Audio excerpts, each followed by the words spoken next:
इजाजत है पीछे तो शुरू कर लें। हाँ आई नो, जब तक कैमरा वाले साथी हाँ नहीं करते हम कभी शुरू नहीं करते।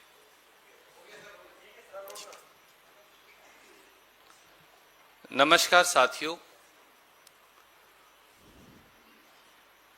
इस देश में नोटबंदी, जीएसटी बंदी, कोरोना बंदी, सिलेंडर बंदी, आभूषण बंदी, केवल सांस बंदी बची है।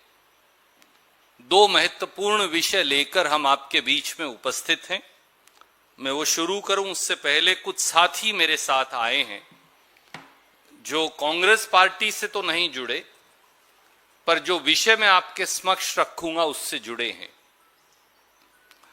मेरे बाएं हाथ को बैठे हैं राजेंद्र सोनी जी, जो राष्ट्रीय उपाध्यक्ष हैं स्वर्णकार संघ के, और मेरे दाएं हाथ को बैठे हैं अजीत जी, ये राष्ट्रीय सचिव हैं स्वर्णकार संघ के, और एक और मेरे साथी बैठे हैं पवन वर्मा जी, जो हरियाणा के अध्यक्ष हैं स्वर्णकार संघ के। इनके बहुत सारे साथी और भी आना चाहते थे। मैंने अनुरोध किया कि सबको जरूरत नहीं, जब राष्ट्रीय स्वर्णकार संघ के मुख्य सदस्यगण आ जाएंगे तो बाकी सब प्रदेश इकाई भी मान लीजिए। दोस्तों, 22 अप्रैल 2024 को बांसवाड़ा राजस्थान में श्री नरेंद्र मोदी जी ने देश की बहनों, बेटियों और माताओं को कहा, एंड आई कोट, ये जीत गए तो आपका मंगलसूत्र छीन लेंगे। ठीक 2 साल बाद 10 मई 2026 को श्री नरेंद्र मोदी जी ने हैदराबाद तेलंगाना में देश की बहनों, माताओं और बेटियों को कहा कि, एंड आई कोट, 1 साल तक सोने के गहने न खरीदें और सोना खरीदना बंद कर दें। अब पता चला कि हिंदुस्तान की बहनों, बेटियों और माताओं के आभूषण छीनने का असली प्लान क्या था। मित्रों, सोने के आभूषण और जेवर भारत की सांस्कृतिक विरासत की पहचान है, सामाजिक रीति रिवाजों का अभिन्न हिस्सा है, धार्मिक परंपराओं के निर्वहन में सौभाग्य, समृद्धि और शुभता की पहचान है, प्रतिबिंब है। भारतीय समाज में स्वर्ण आभूषण, जेवर न केवल करोड़ों करोड़ों माताओं, बहन और बेटियों के लिए एक सुरक्षा कवच है, बल्कि उल्लास, पवित्रता, उत्सव के माहौल और वैभव की पहचान भी है। ये हम सब जानते हैं। और यही नहीं, गांव से शहर तक स्वर्ण आभूषण यानी ज्वेलरी व सुनार के व्यापार में छोटे छोटे दुकानदारों, व्यापारियों, कारीगरों, कामगारों, दस्तकारों, इनकी रोजी रोटी का एकमात्र धंधा भी है ज्वेलरी बनाना, स्वर्ण आभूषण बनाना, बेचना, उसका व्यापार करना। देश का 90% से अधिक ज्वेलरी उद्योग छोटे छोटे दुकानदार, सुनार, एमएसएमई सेक्टर में है, 90%, और इसमें 3.5 करोड़ लोग लगे हैं। 3.5 करोड़ लोगों को देश का स्वर्ण आभूषण उद्योग रोजगार देता है, प्रत्यक्ष और परोक्ष दोनों तरीकों से। 10 मई 2026 को सोने के गहने न खरीदने का मोदी सरकार का फरमान 3.5 करोड़ से अधिक छोटे छोटे ज्वेलरों, सुनारों, दुकानदारों, व्यापारियों, कारीगरों, कामगारों, इन सब के लिए तबाही का फरमान साबित हुआ है। और इसीलिए मेरे मित्र यहां आए। सत्ता के शीर्ष से पिछड़े वर्गों के इन मेहनतकश वर्मा सुनार स्वर्णकार समाज पर, उनके करोड़ों साथियों पर रोजी रोटी मिटाने वाला यह एक भयानक हमला किया गया है। अब 13 मई 2026 को एक और ज्वेलरी उद्योग विरोधी वज्रपात गिराते हुए मोदी सरकार ने सोने और चांदी की इंपोर्ट ड्यूटी 6% से बढ़ाकर 15% कर डाली। मतलब एक तरफ तो सोना व सोने के आभूषण न खरीदने का फरमान देकर 3.5 करोड़ लोगों की रोजी रोटी पर लात मार दी, तो दूसरी ओर सोने की तस्करी करने वाले तस्कर माफियाओं के लिए काली और मोटी कमाई और मलाई का रास्ता खोल दिया। नेचुरली स्मगलिंग शुरू हो जाएगी फौरन। तो आइए सबसे पहले सुनार, वर्मा, स्वर्णकार, कामगार, दुकानदार, इनकी रोजगार बंदी के भाजपा सरकार के फरमान के वज्रपात के तीन अलग अलग असर देखते हैं। नंबर 1, भारत के जीडीपी में ज्वेलरी सेक्टर का योगदान 7% है। Very few people know this. Jewellery sector contributes 7% to India's GDP. देश के कुल व्यापारिक निर्यात में ज्वेलरी सेक्टर 12% है।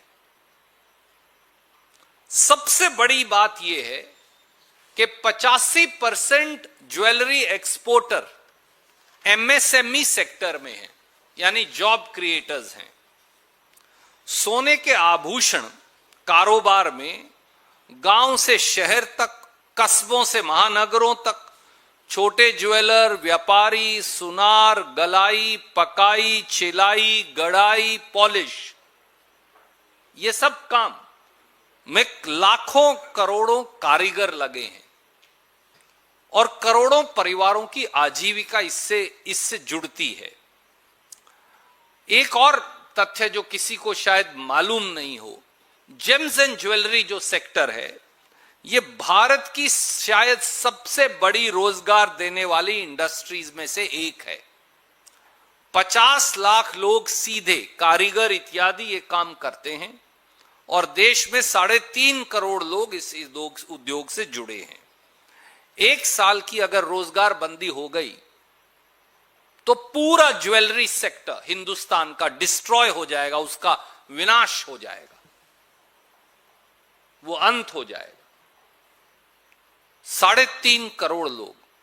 दूसरा पहलू, सरकारी आंकड़ों की अगर मैं बात करूं तो जुलाई 2020 में उद्यम पोर्टल लॉन्च किया गया। 15 अगस्त 2025 तक देश भर में 75,082 एमएसएमई डी रजिस्टर और शट डाउन हो गए, बंद हो गए। एक और रिपोर्ट है जो ये कह रही है कि 2015-16 से 22-23 के बीच में असंगठित विनिर्माण क्षेत्र, अनऑर्गेनाइज सेक्टर जिसे हम कहते हैं, उसमें 18 लाख एमएसएमई बंद हो गए। यह ऑलरेडी भयावह स्थिति है जो सरकार के आंकड़ों और इंडिपेंडेंट आंकलन से आपके सामने है। केवल 24-25 में ही अगर बात करें तो फरवरी 2025 तक 35,567 एमएसएमई बंद हो गए। एमएसएमई ही देश में रोजगार उत्पादक है। 3 लाख लोगों का काम चला गया।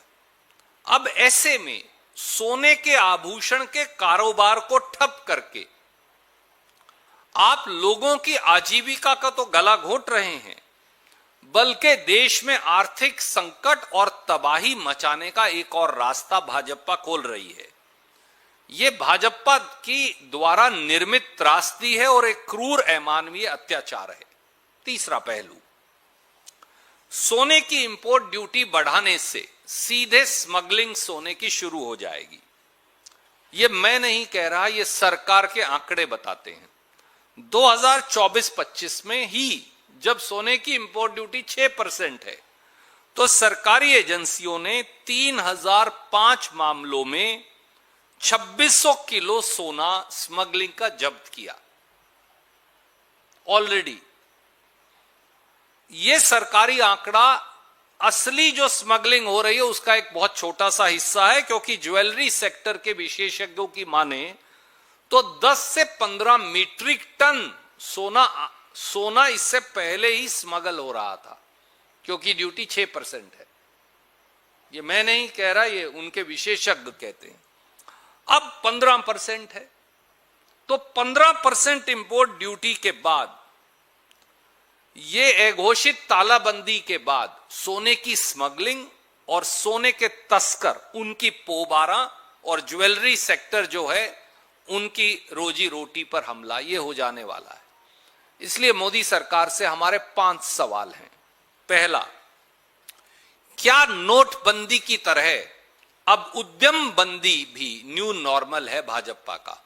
दूसरा, क्या प्रधानमंत्री और भाजपा सरकार सार्वजनिक मन से सोने के गहने न खरीदने की अपील करने से जो ज्वेलरी सेक्टर को भारी नुकसान होगा, 3.5 करोड़ लोगों का जो रोजगार जाएगा, उनके लिए आपने क्या सोचा है?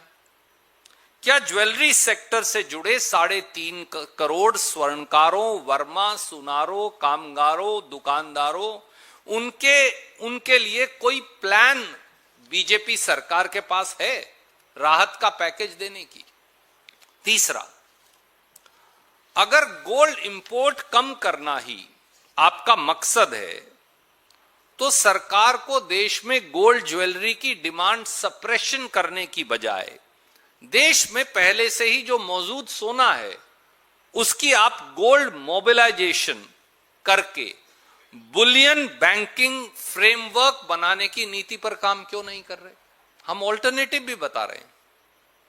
देश में बहुत सारा सोना लॉकर्स में आइडियल पड़ा है, देश में सोना है, तो आप उसको मोबिलाइजेशन करिए और एक बुलियन बैंकिंग फ्रेमवर्क क्रिएट करिए। आप क्यों नहीं कर रहे मोदी जी और भाजपा ऐसा? चौथा, क्या यह सही नहीं कि एक तरफ प्रधानमंत्री जी सलाह देते हैं लोगों को, भैया सोने के जेवर मत खरीदो 1 साल तक, दूसरी तरफ मोदी सरकार सोना खरीद रही है? यह कैसे हो सकता है दोस्तों?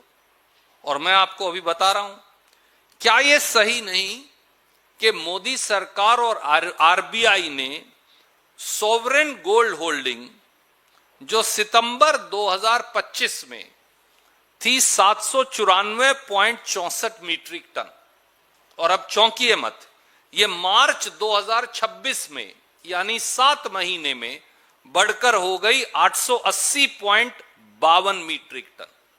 क्यों? क्या यह सही नहीं कि मोदी सरकार ने पिछले 7 महीने में खुद 85.88 मीट्रिक टन सोना खरीद लिया? तो भैया आप लोगों को तो कहते हो कि एक मंगलसूत्र मत खरीदो, बहन के लिए एक जेवर मत खरीदो, बिटिया के लिए सोने की बाली मत खरीदो कान की, मां के लिए सोने की चेन मत खरीदो, और मोदी सरकार 6 महीने 7 महीने में 85.88 मीट्रिक टन सोना खरीद रही है। ऐसा क्यों? और पांचवा, कि क्या अब 90% एमएसएमई छोटे दुकानदारों से जुड़ा ज्वेलरी उद्योग भी अगले 1 साल में तालाबंदी का शिकार हो जाएगा?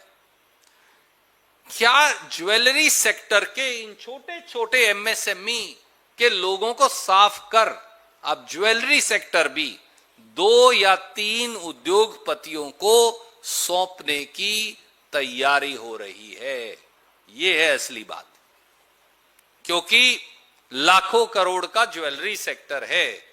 अगर 2 उद्योगपतियों ने कब्जा कर लिया तो उनका धंधा हो जाएगा, और ये सब 3.5 करोड़ लोग जिनके नुमाइंदे यहां बैठे हैं, वर्मा जी बैठे हैं, अजीत जी बैठे हैं, सारे साथी बैठे हैं ये बाहर, ये सब उनके गुलाम हो जाएंगे।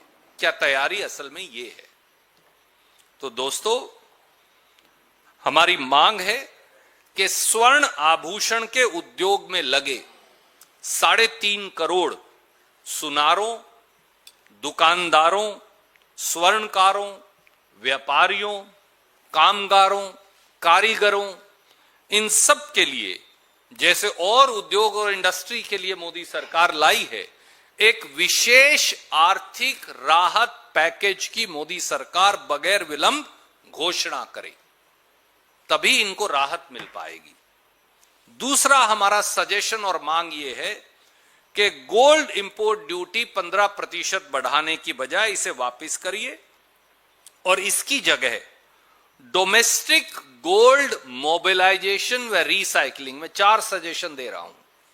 आप डोमेस्टिक गोल्ड मोबिलाइजेशन और रिसाइकलिंग करिए, आइडियल गोल्ड स्टॉक्स का जो देश में पड़े हैं इस्तेमाल करिए, इनकम टैक्स एक्ट में संशोधन कर घर परिवार के द्वारा अपनी पसंद के ज्वेलर को वो अपना गोल्ड जो है उधार पर मनमर्जी से दे सकें, इसका प्रावधान करिए और सोने की वैल्यू एडेड कंजम्पशन, इस पर विचार करिए बजाय इस पर पूरी तरह से प्रतिबंध लगाने के। जहां वैल्यू एडेड कंजम्पशन है, आप ज्वेलरी बनाते हैं, आप जेम्स बनाते हैं, आप उसका आकार बदलकर कुछ और बनाते हैं, वैल्यू एडेड कंजम्पशन पर विचार करिए, उस पर प्रतिबंध मत लगाइए। ये हमारे कॉन्क्रीट सजेशन भी है।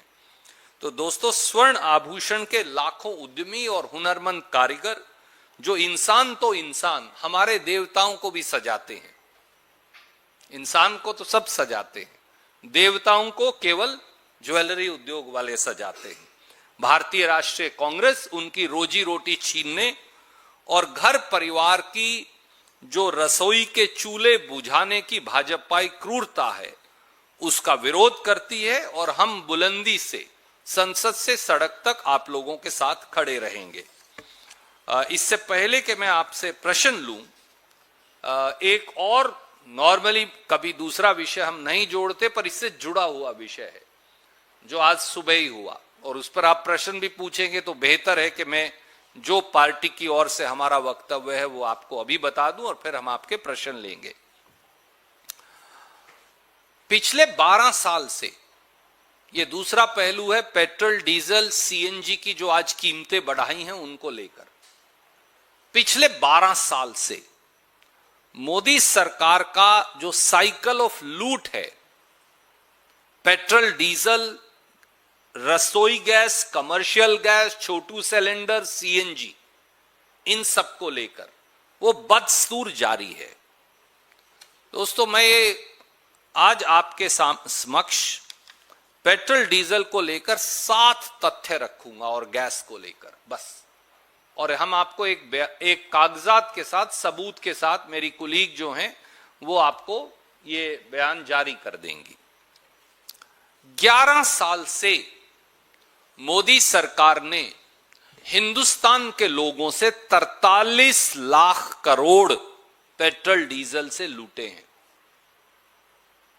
यानी 1000 करोड़ हर रोज। In last 11 years, Modi government has looted, and I'm going to give you that data. I'm backing it up with a document of Government of India. In last 11 years, Modi government has looted 43 lakh crores by way of putting duties and excise on petrol, diesel and LPG gas, which comes to 1000 crore rupees per day. Please remember, देशवासियों याद रखिए, 26 मई 2014 को कांग्रेस की सरकार गई। 26 मई 2014 को petrol की कीमत थी 71 रुपया 41 पैसा प्रति लीटर।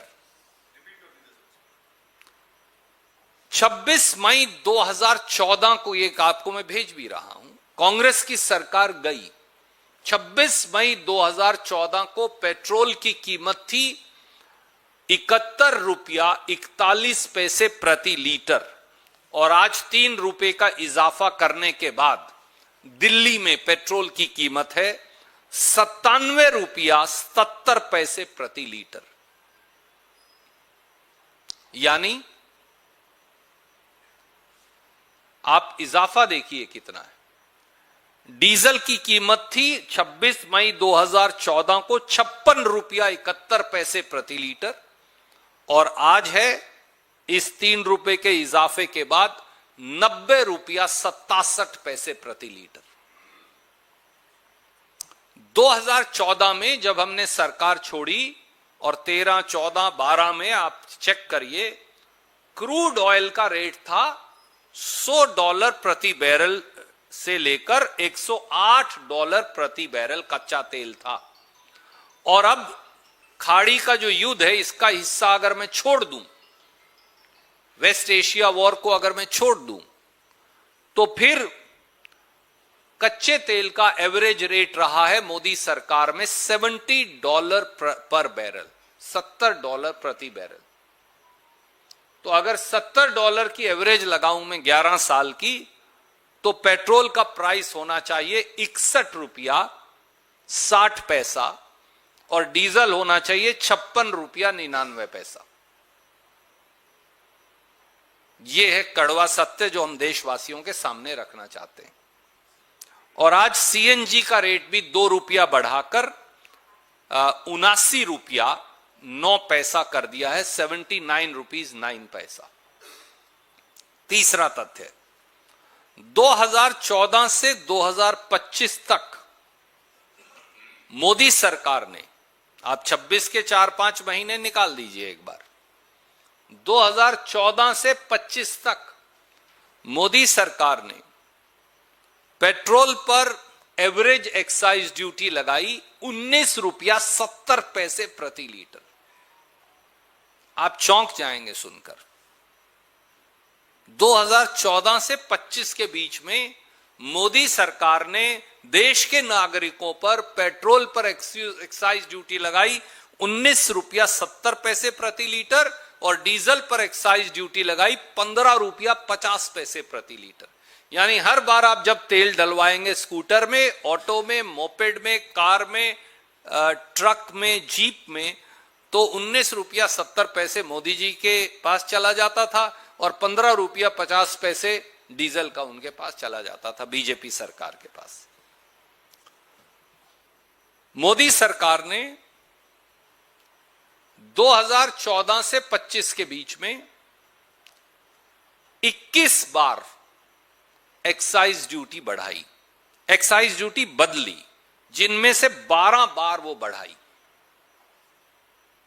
और बहुत कम की।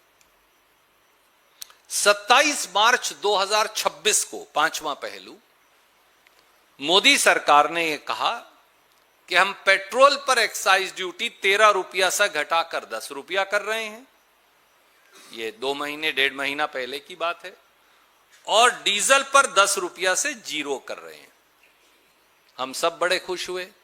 पेट्रोल पंप पर तेल डलवाने गए कि भैया 3 रुपया तो एक्साइज ड्यूटी कम हो गई, तो पेट्रोल 3 रुपया सस्ता हो जाएगा। और डीजल तो हम बड़े खुश होकर गए, गांव वाले जो हैं ट्रैक्टर लेकर अपने अपने लाइन लेकर पहुंच गए कि भाई 10 रुपया डीजल सस्ता हो जाएगा। वहां जाकर पता चला कि 1 पैसा भी सस्ता नहीं हुआ, क्योंकि इसका सारा फायदा किसको मिला? 4 पब्लिक सेक्टर कंपनीज को, 1 रिलायंस को, 1 नायरा एनर्जी को। यह सारा पैसा उनकी जेब में चला गया। आपको कुछ नहीं मिला, देशवासियों को कुछ नहीं मिला। छठा, जो हर बार जब चुनाव खत्म होता है तो हर बार मोदी जी पेट्रोल डीजल के रेट बढ़ाते हैं। अब की बार राहुल जी ने भी कहा, और ये वो प्रेस विज्ञप्ति है जो एआईसीसी ने जारी की थी 27 मार्च को। मैंने कहा था कि जी चुनाव जिस दिन खत्म होगा उसके 15 दिन के अंदर ये बढ़ाएंगे। ये बोलते रहे आपको, आप भी छापते रहे, दिखाते रहे। नो, पेट्रोल मंत्री ने कहा, हेडलाइन न्यूज चल रही थी चैनल्स पे कि कोई पेट्रोल डीजल की कीमत नहीं बढ़ेगी। सारे अखबारों की हेडलाइन, पेट्रोलियम मंत्री ने कहा, प्रधानमंत्री ने कहा, गृह मंत्री ने कहा। अब हम कह रहे थे, राहुल गांधी जी कह रहे थे। ये इनकी हिस्ट्री रही है। मैं आपको 4-5 उदाहरण आज बताना चाहता हूं, होंगे शायद और भी। 2014 में जनरल इलेक्शन हुए और 7 फरवरी 2015 को दिल्ली के असेंबली इलेक्शन हुए। 15 और 16 फरवरी 2015 को मोदी जी ने पेट्रोल और डीजल दोनों के रेट बढ़ा दिए। तब भी एक बढ़ाएंगे नहीं, पर 7 फरवरी को चुनाव हुआ, 15 को और 16 को बढ़ा दिए थे। 2019 में फिर जनरल इलेक्शन हुए और आखिरी जो था वो 19 मई को पोलिंग थी, आपको याद हो तो। 20 मई को फिर पेट्रोल और डीजल दोनों के रेट बढ़ा दिए। इलेक्शन में कहते रहे कुछ नहीं बढ़ाएंगे, फिर उसके बाद वोट ली लोगों की, फिर बढ़ा दिए।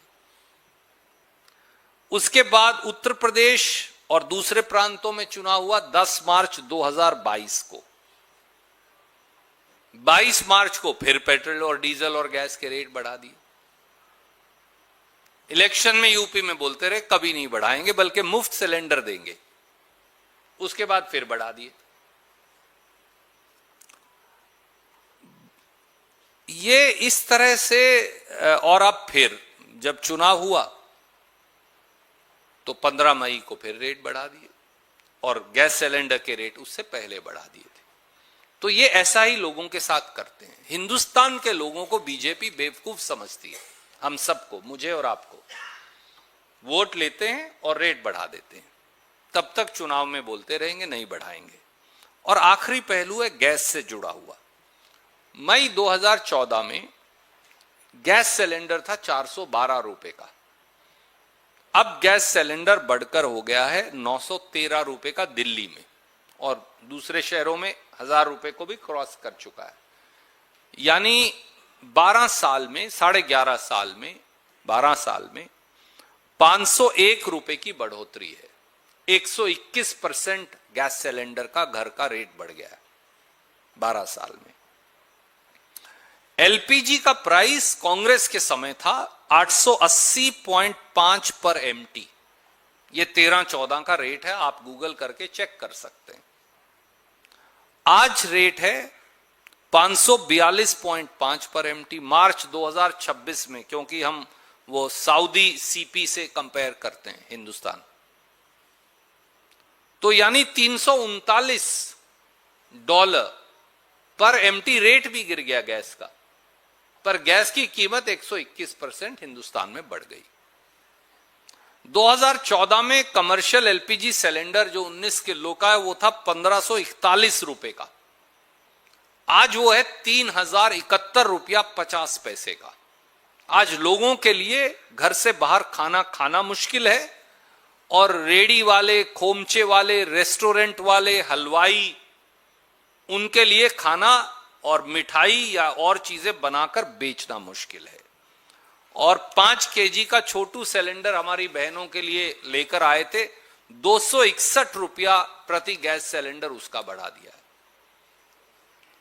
तो ये 43 लाख करोड़ की, जो कहते हैं कि नहीं ऑयल कंपनीज को नुकसान हो रहा है, तो भैया 43 लाख करोड़ भी तो आप ही ने कमाया है, उसमें से दे दो। और ये मैं नहीं कह रहा, एक petroleum planning and analysis cell है गवर्नमेंट ऑफ इंडिया की, मैंने ये उनका साल दर साल का प्रॉफिट कैलकुलेट करके उनकी ओरिजिनल कागज आपको भेज रहा हूं। 43 लाख करोड़ आता है 2025 तक। तो अगर आपको 20-30 हजार करोड़ का आज नुकसान हो रहा है, तो आपने 43 लाख करोड़ जो कमाया है वो दे दीजिए हमें वापस। हमारे को अच्छे दिन नहीं चाहिए, पुराने दिन ही लौटा दीजिए, इतने से भी काम चला लेंगे। कोई प्रश्न आप पूछना चाहें तो स्वागत है। मैं माफी चाहूंगा, कुछ विलंब जरूर हुआ क्योंकि 2 विषय थे। आप पेट्रोल डीजल पे ही बात कर लेते हैं सुरजेवाला जी। पेट्रोलियम मंत्री ने कहा कि करीब 1 लाख करोड़ का एक तिमाही में जो घाटा है वो पेट्रोल डीजल पे होगा। बहुत ज्यादा प्रेशर था, इसलिए कम कीमत बढ़ाई है। मैं आपके माध्यम से पेट्रोलियम मंत्री जी से पूछना चाहता हूं, आज भी वो कितनी एक्साइज ड्यूटी इकट्ठा कर रहे हैं? तो 10 रुपया छोड़ दें। 10 रुपया एक्साइज ड्यूटी तो भारत सरकार अपनी जेब में ही डाल रही है ना। 27 मार्च 2026 का रेट कम करने के बाद भी पेट्रोल पे तो अभी भी 10 रुपया है ना, छोड़ दो। और दूसरा सवाल ये पूछना चाहूंगा, आप रशिया से सस्ता ऑयल क्यों नहीं खरीद रहे? इसका जवाब भी दे दो। रशिया से सस्ते ऑयल के टैंकर यहां आते हैं, यहां से बोलते हैं भाग जाओ, नहीं चाहिए सस्ता, हमें तो महंगा खरीदना है, वेनेजुला से लाएंगे। भैया जो चीज ये पड़ोस में बैठे हैं मेरे, ये चीज दे सकते हैं, इनसे मैं सस्ती नहीं ले रहा। मैं कह रहा हूं नहीं, मैं तो अफगानिस्तान जाऊंगा, वहां से लेकर आऊंगा। क्यों? दो बड़े सीधे सवालों का जवाब दे दें। रणदीप जी, अगर वैश्विक ऊर्जा संकट की बात करें, यह फरवरी से जारी था, तब सरकार कहती थी स्थिति काबू में है, और जैसे चुनाव खत्म सरकार कहती ये मत खरीदिए वो मत करिए। अब संयमित रहने के लिए सरकार क्या चुनाव का इंतजार कर रही थी? दूसरा सवाल ये है कि सोना भारत में लग्जरी नहीं बल्कि बचत और शादी में संकट समय पैसा जुटाने का साधन है, तो ऐसा करके सरकार एक सामाजिक, घरेलू और अर्थव्यवस्था पर असर डाल रही है। पहली बात, ऐसा लगता है हिंदुस्तान की सरकार ने हिंदुस्तान के 144 करोड़ लोगों को राम भरोसे छोड़ दिया है। हमारे यहां कहते हैं हरियाणा में खड़ी बोली की उत्तर भारत की यह है कि भगवान भरोसे छोड़ दो किसी को। तो इन्होंने देशवासियों को भगवान भरोसे छोड़ दिया है और यह भी कह दिया है कि भैया तुम्हारे से जो हो सकता है कर लो, हमारे कोई बस की बात नहीं है। सरकार ने हथियार डाल दिए हैं और हाथ खड़े कर दिए, और अब देश के नागरिकों को यह कहा है, एक आप जब बस में जाते हैं, ट्रेन में जाते हैं, पहले बहुत प्रोमिनेंटली लिखा होता था यात्री अपने सामान की खुद जिम्मेवार है, होता था ना सब पहले, जो ट्रेवल किए हैं सबको याद होगा। तो अब भाजपा की सरकार ने देशवासियों को कह दिया देशवासी अपनी आर्थिक सुरक्षा और अपनी सामाजिक कार्यों के निर्वहन के लिए खुद जिम्मेवार हैं, सरकार कोई मदद नहीं करेगी क्योंकि उनके बस की बात नहीं है। तो ये बात साफ तौर से कह दें, इन्हें घुमाकर ऐसे पेचीदा शब्दों में कहने का लाभ क्या है। और दूसरा आपका प्रश्न था, आपकी बात बिल्कुल वाजिब है, मैंने भी कहा स्वर्ण आभूषण जो हैं वो हमारी सांस्कृतिक विरासत की पहचान भी हैं, वो करोड़ों करोड़ों माताओं बहनों और बेटियों के लिए सुरक्षा कवच भी हैं, वो हमारी धार्मिक परंपराओं के निर्वहन में एक शुभ उल्लास वैभव का प्रतीक भी हैं और परिवारों के लिए एक सुरक्षा भी है। उन पर पाबंदी लगाना देश के पूरी सांस्कृतिक, सामाजिक, धार्मिक भावनाओं को आहत करने जैसा है।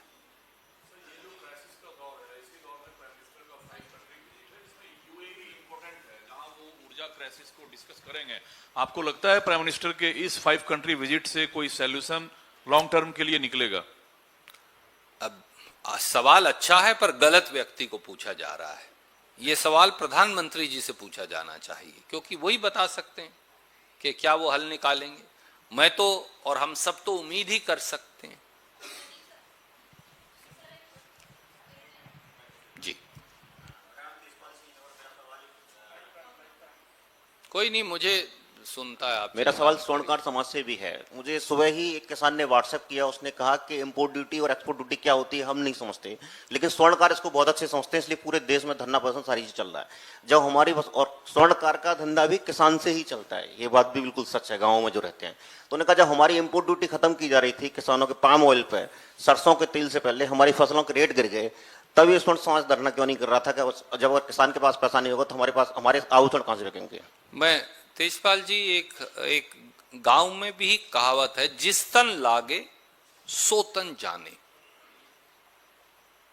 दुर्भाग्य से मोदी सरकार एक एक सेक्शन को पकड़ती है और उनका इलाज करती है, फिर दूसरे को पकड़ते तो दूसरे वाले समझते हैं हम सिक्योर हैं, फिर उनको पकड़ती है, फिर उनका इलाज करती है, दूसरे वाले कहते हैं भैया इनका हो रहा है हम तो सिक्योर हैं। तो पर सवाल ये नहीं है, सवाल इससे भी बड़ा है, क्या देश के प्रति सरकार की जवाबदेही और जिम्मेवारी है या नहीं। और अगर देश के 3.5 करोड़ लोग, कारीगर से लेकर व्यापारी तक, स्वर्णकार सुनार वर्मा से लेकर और बड़े बड़े ज्वेलर्स तक, सब के सब अगर उनका व्यापार ही खत्म हो जाएगा तो आखिर में सामाजिक ताना बाना प्रभावित होगा। मंगल सूत्र कहां से लाएंगे अगर स्वर्णकार नहीं होगा? बेटी की शादी कैसे करेंगे अगर स्वर्णकार नहीं होगा? हो सकती है शादी बगैर सोने के आभूषण के भी, पर सदियों से चली आ रही, आप हमारे पुराने जो सारे, अगर आप पूरी टेंपल हिस्ट्री भी देखें तो एक एक टेंपल हिस्ट्री में भी जितने भगवान हैं वो सब आभूषणों से अंकित हैं। तो ये एक सदियों पुरानी चली सामाजिक, धार्मिक, सांस्कृतिक परंपरा है। या तो मोदी जी कहें कि अब मैं देश की संस्कृति, संस्कार, परंपरा, धर्म, रीति रिवाज, पारिवारिक तौर तरीका वो बदलना है तो अलग बात है, नहीं तो ये हमला केवल स्वर्णकारों पर नहीं, ये भारत की जो जीवन शैली है ये उस पर भी हमला है। Randeep Ma'am, sir, I'll come back. In an exclusive interview to Times Now, the Union Minister Kiran Rijiju has given a statement that why the opposition parties are targeting the Modi government. This situation is not being created by India or by the government. The impact we are facing because we are dependent for the energy needs, the imports which we get from the other countries. That is the only reason why such kind of steps have been taken. What's your response to that? I think he wants to be petroleum minister now, since he is commenting upon issues that he has no comprehension about. So let me put through your good offices 3 things to him. Number 1, एक second sir, मैं ma'am का जवाब दे दूं. Number 1, when for 11 years average price of crude oil was $70 a barrel, why did you not pass on that benefit to people of India? Then you could increase today and be justified about it. But you used 11 years to collect 43 lakh crore. I am not saying so. Here is the document, please give it to him. Let him read his own document.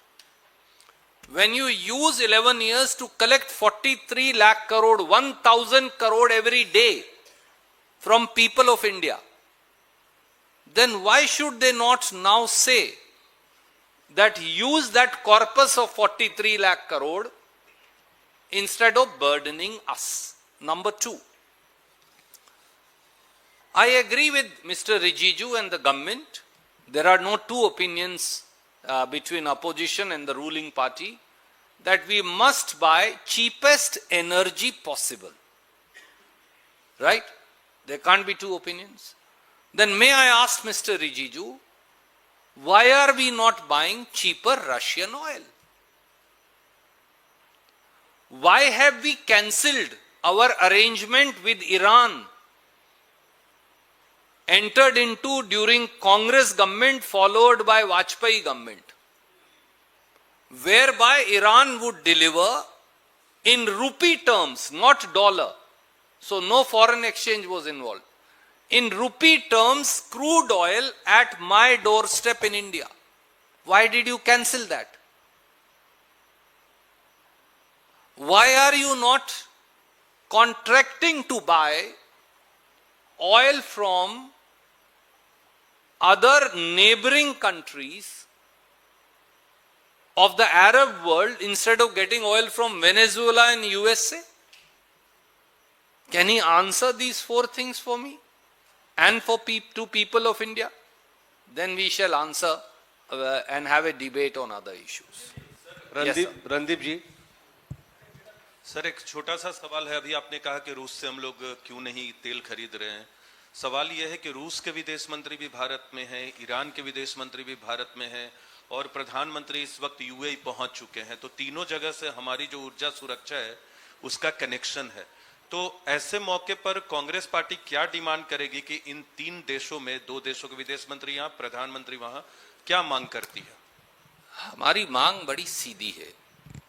इस देश के लोगों को 43 लाख करोड़ जो आपने लूटे हैं उनसे 11 साल में, उनकी राहत आज दें।